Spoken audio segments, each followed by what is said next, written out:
By leadership in this sense now, I don't mean good leadership. There are good leaders and bad leaders, and there are beneficent leaders and malevolent leaders, and so on. But what do all of those leaders have in common? They have in mind, they have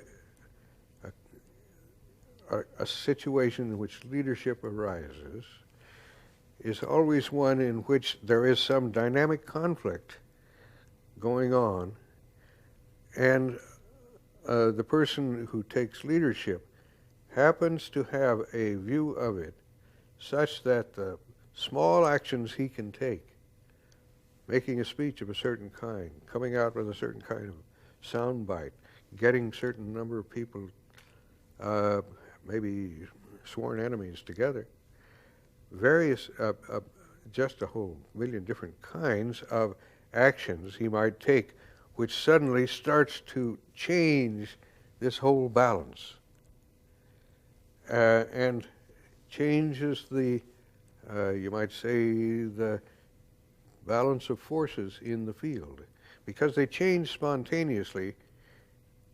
And if you are smart enough and timely enough to make even quite a small intervention at a critical time, you may be able to affect the way that it goes. Most of what happens, you can't make happen by your own strength. You have to make it happen by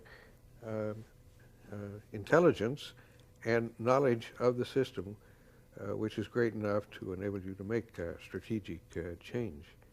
So that basically is what I think leadership is about.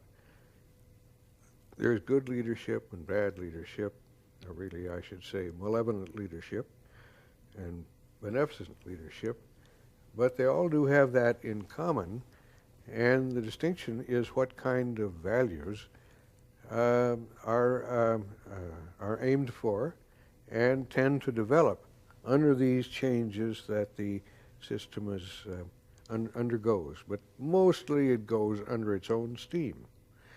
And to influence it, you have to have very good information or intuition and make the most of what small interventions you can make yourself.